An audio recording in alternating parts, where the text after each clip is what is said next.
Well, good morning. This is Plant Smart Living with Farmer Fred.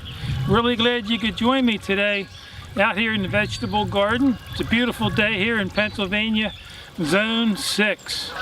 It's early spring, and you know, today I wanted to sow some seeds out in the garden.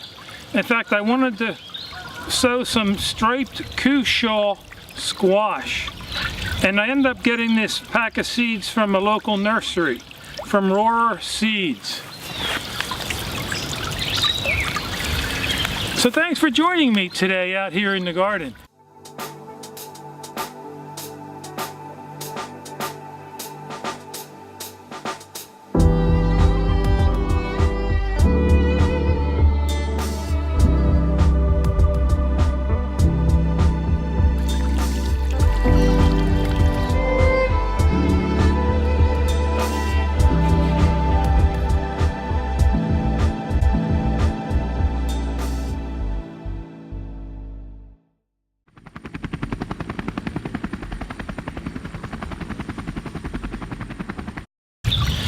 You know, I just love this time of year with the birds are really singing, and it's just a great time to be working out in the garden. I have my little fountain up and running, and so, you know, it's nice.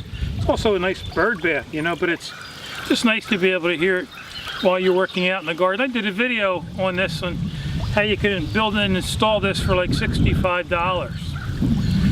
Well, anyhow, this striped Cushaw, you know, is a new variety for me. I always like trying to grow different varieties of seeds in the garden every year. You know, do a little bit of experimenting. And this is also an heirloom variety, which is nice. You can save the seeds and use them for next year. And this pack of seeds only cost me 99 cents. But you know, behind every pack of seeds, they do give you some helpful information sometimes. And so here it says on the back, it says an outstanding winter vegetable, easy to grow and prolific. Flesh is rich orange, thick, sweet, and excellent tasting. Delicious in pies are cut into serving size pieces and baked, steamed, broiled, or mashed. And so when and where to plant. Select sunny location, and here we'll be getting a good 8 hours of sunlight. It says it'll tolerate some light shade, but I always recommend at least 6 to 8 hours for anything that bears fruit or has a root. And plant in late spring when soil is warm and danger of frost is past. Cultivate and enrich soil with vegetable food and organic matter, firm soil over seed. And then here, planting depth's about 1 inch. Seeds per group or hill, 6 to 8 inches. Spacing between seeds is around 3/8 of an inch. 3 inches, I mean, when you plant them in the soil, you want to go about 3 inches apart. Their days to germination is 10 to 14 inches. And days to maturity is 95 to 110 days. And a health note, it contains calcium, iron, and vegetables A, B, B1, B2, niacin, and C.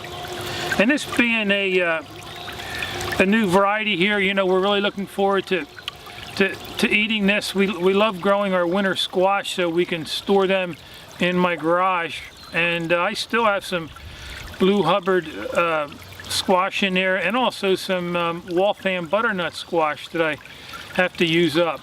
So we just love growing our squash in the garden. Direct sowing is something really easy to do. So anyhow, I'm going to be sowing these in the bed right behind me. So let's get started. So I'm going to be direct sowing these seeds in my composted leaf mulch amended with topsoil. If you watch my videos, you've probably heard me say that many times. But anyhow, I have it amended with topsoil so it adds nice minerals to the soil. You know, and think about the trees out in your woods. You know, people don't fertilize them, you know, every couple of months. It's the leaves, you know, as the leaves fall to the ground, they decompose and end up feeding the root system, you know. And so that's one reason why, because the leaves are the recipients of all the vitamins and minerals. And so that's the one reason I like using the composted leaf mulch in my vegetable garden here. But you know, you want to make sure you work through your soil with your garden fork you know, make sure it's nice and loose. And these tongs are about 10 to 12 inches long. I had already gone through this bed and made sure it's nice and loose, because you want your soil to be nice and loose. That way, you know, your root system will reach far and wide. And you know, the further they can reach out, the healthier the plant will be, and also the yield will be much better. And so what I'm going to be doing is planting come back about 18 inches here, and then I'm going to be planting about 6 of these here in the soil, and then cover the seeds with a remnant piece of my spun bonded polyester. So what I'm going to simply do is just take about 6 seeds here and get my hand and create a little furrow. And it never hurts to overseed. What I want is 2 plants here. And so I'm just going to put them in the soil here. You want your soil to be nice and fine. You know, you don't want to backfill with any clumps or anything. And then I'm going to pick 2 healthy plants out of it, like these 6 or 8 seeds that I just planted, and then just backfill them. You know, it never hurts to put a little rock on, or a marker on each end of your row, and then get your watering can here and water these in real good. You also want to make sure you keep your soil bed nice and moist during the germination period. You definitely don't want them to dry out. And so then lastly, I'm just going to take my piece of polyester here. I have this all set up and lay it out over the seeds.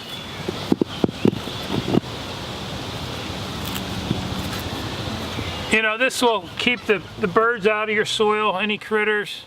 It'll keep the soil a little bit warm. You know, the seeds like a 70-degree temperature, you know, in the soil. That's going to really get these to germinate, because, you know, these are a warm weather crop. You know, your tomatoes, your peppers, your melons, all your squashes, they love the heat. You know, the peppers love the heat. I grow my my tomatoes and peppers underneath black 6mm black polyethylene plastic, and they just thrive in that. But anyhow, again, just want to make sure you keep the seeds well watered during the germination period. I'm going to add a few more rocks here so this doesn't want to lift off. It is one thing nice about having this I have red shale here that I got from my creek about 800 feet down below my property, but having all these little rocks sometimes come in handy for different markers and little weights. So anyhow, that's about as easy as it gets to direct sow these seeds out in the garden. Let me encourage you to think about direct sowing seeds out in your garden. You can save a lot of money. You know, think about it. That pack of seeds only cost me 99 cents. And I'm also going to be growing some other winter squash here, your Waltham butternut squash variety, also in this bed.